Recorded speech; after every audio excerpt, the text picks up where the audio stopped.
Bonsoir à tous, bienvenue à ce flash d'information. Commençons tout de suite par ces échanges entre le président de la République, Alassane Ouattara, et le président de la commission de l'UEMOA.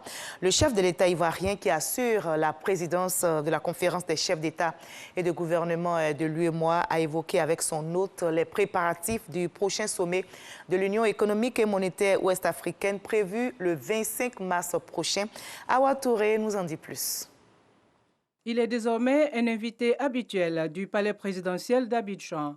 Et comme à chaque visite, le patron de la commission de l'UEMOA, Union économique et monétaire ouest-africaine, vient faire le point sur les activités de l'organisation sous-régionale au président de la conférence des chefs d'État de l'UEMOA, le président Alassane Ouattara.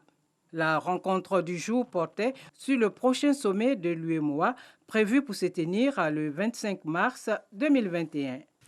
Comme de coutume, je suis venu m'enquérir des orientations et autres instructions du président de la conférence, instructions et orientations fort utiles pour l'élaboration des dossiers qui seront inscrits à l'ordre du jour de la conférence.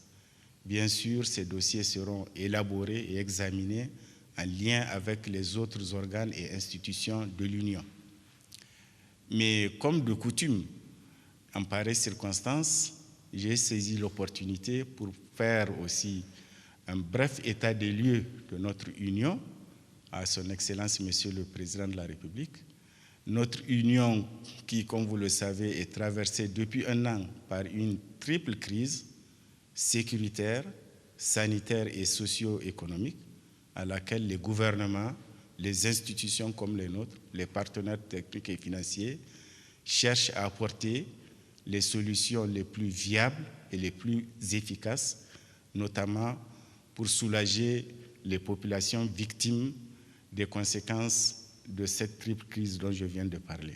Abdallah Boureima a également confié au chef de l'État le vœu de toute la sous-région concernant les prochaines élections législatives en Côte d'Ivoire.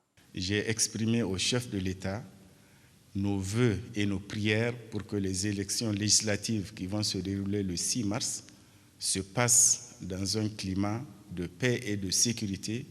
Nous n'en avons pas de doute parce que ce sont des élections auxquelles l'ensemble des partis politiques ont adhéré. Créé le 10 janvier 1994 à Dakar, au Sénégal, l'UEMOA regroupe 8 États de l'Afrique de l'Ouest liés par l'usage d'une monnaie commune, le franc CFA. Voilà, vous l'avez entendu, les législatives en Côte d'Ivoire auront lieu le 6 mars prochain. Les partis politiques se préparent activement pour ce scrutin. Le RHDP vient justement d'investir ses candidats. Le parti au pouvoir enregistre plus de 200 candidatures. Le président Alassane Ouattara est présent hier à la cérémonie d'investiture des candidats du RHDP, a appelé chacun à mener une campagne citoyenne sur le terrain, à utiliser le bon ton pour des élections apaisées. La campagne pour les législatives, je rappelle, démarre le 26 février prochain sur toute l'étendue du territoire. Les chrétiens catholiques ont démarré ce mercredi le carême par l'imposition des cendres, un temps fort qui sera marqué par le jeûne et la pratique de la charité. Les chrétiens sont donc appelés à se rapprocher davantage de Dieu. Pendant 40 jours donc, les fidèles chrétiens vont vivre les temps forts qui ont marqué la vie du Christ et puis sa passion jusqu'à sa résurrection.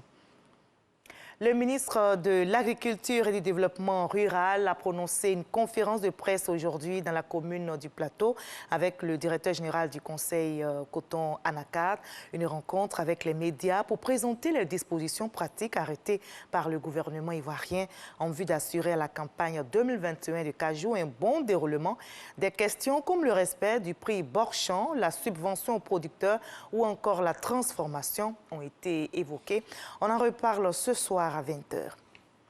À l'étranger, 42 personnes ont été enlevées après l'attaque d'une école au centre-ouest du Nigeria. Le rapt a été opéré par des hommes armés la nuit dernière. Un ratissage est en cours pour retrouver les ravisseurs et leurs otages. Les forces de l'ordre, avec un soutien aérien, mènent les recherches. Ce nouvel enlèvement s'ajoute aux nombreuses violences de groupes criminels que connaissent depuis 10 ans maintenant le nord-ouest et le centre du Nigeria.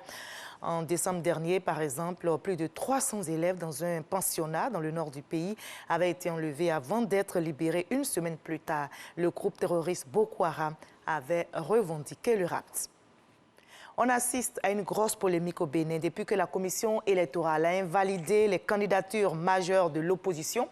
Disqualifiés pour défaut de parrainage, tous accusent le président Patrice Talon de les avoir privés de parrain pour leur dossier.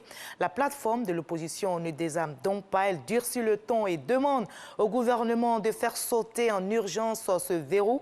Le gouvernement, ce qui arrive est de la faute des opposants.